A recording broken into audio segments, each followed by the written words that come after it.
یه لحظه به این ویدیوهایی که دارم براتون پخش میکنم توجه کنید. توی اولین ویدیو میبینید که این دختر داره سعی میکنه از یک اتاقی که توی اونجا گیر افتاده بیاد بیرون، اما نمیتونه از اون اتاق بیاد بیرون و بسیار وحشت کرده و وقتی میفهمه که یک دوربین اونجا نصب شده میاد جلوی دوربین و درخواست کمک میکنه. یا حتی این ویدیو دومی که این دوتا آدمک دارن به این مرد چیزی رو میدن بخوره که از شدت دارک بودن اون غذا یا هر چی هست مرد به گریه افتاده. درست فهمیدید. تو این ویدیو قراره بپردازیم به سایت دارک وب که خودم شخصا رفتم سایت رو چک کردم و فهمیدم که تو این سایت چه چیزهایی و چه بخشهایی هست. پس برو که بریم. بچه‌ها فقط قبل از اینکه بریم سراغ ویدیو لطفاً کانال رو سابسکرایب کنید. اگه از ویدیو ترس خوشتون میاد دیگه 100 تایی بشین دیگه، یخت داره طول میکشه. نه شوخی کردم. دست شما در نکنه، برو که بریم. بذارین ویدیو رو از اینجا شروع کنم که از شما یک سوال بپرسم. به نظرتون شما یا هر آدمی باید از دارک وب بترسه یا نه؟ خب این سوال رو توی ذهنتون نگه دارید، جلوتر میریم و به این سوال هم میپردازیم. بذارید اول شما رو معرفی کنم به بخش‌های دارک وب که خودم وقتی رفتم توی این سایت به همین چند تا بخش برخوردم. بخش اول، بخشی که توی اونجا تو میتونی هر نوع کارتی، کارت شناسایی، کارت ملی، پاسپورت، شناسنامه فیک درست کنی. یعنی اونجا درخواستتو میکنی و اونا برات نمیدونم گواهینامه، کارت ملی، کارت شناسایی جعلی درست میکنن. خیلی دارکه به نظرم.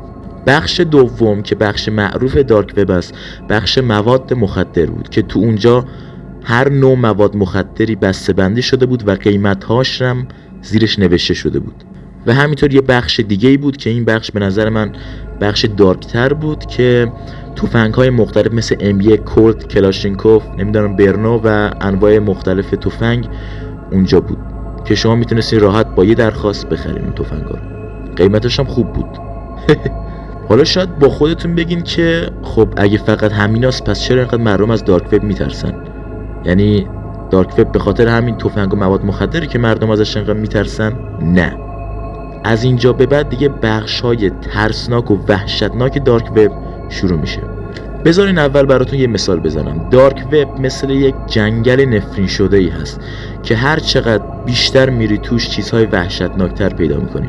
توی دارک وب هم هر چی عمیق‌تر میری جلو یک سایت هایی پیدا میکنی که تو اونجا خیلی چیزهای وحشتناکتر و ترسناکتر است. مثلا یک بخش هست که این به نظرم وحشتناکترین بخشش همینه. یک بخشی هست که توی اون بخش تو میتونی قاتل استخدام کنی. فرض کن مثلا با یکی لج داری و میخوای اونو بکشی، راحت برو از دارک وب قاتل استخدام کن، میشه. یا حتی یک بخش دارک وب هست که تو میتونی از اونجا آدم بخری. یعنی دیدی مثلا مثل زمان قدیم برده و اینا میخریدن، تو میتونی آدم بخری از این قسمت دارک وب. حتی یه قسمت های دیگه هم هست که اندام های بدن هم میفروشن.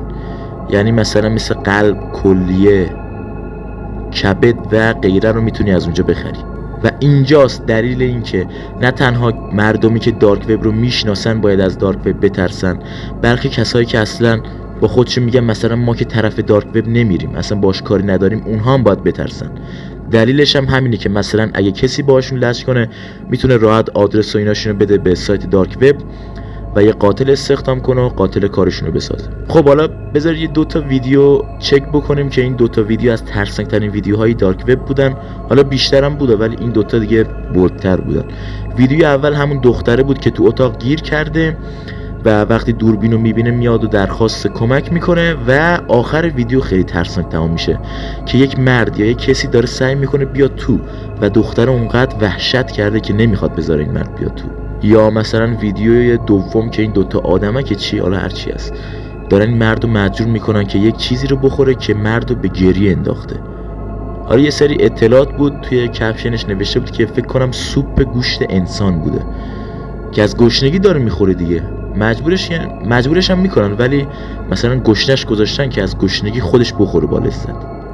و به این بخش دارک وب که مردمو شکنجه میدن و زندانی میکنن و مجبورشون میکنن غذاهای حالت هواآور رو بخورن، به این بخش میگن رد روم یا اتاق قرمز. خب بچه‌ها خیلی ممنون که این ویدیو رو تا آخر تماشا کردید. اگه از این سبک ویدیو دارک وبی خوشتون میاد حتما بهم بگید و تا ویدیوی دیگه خدا نگهدار.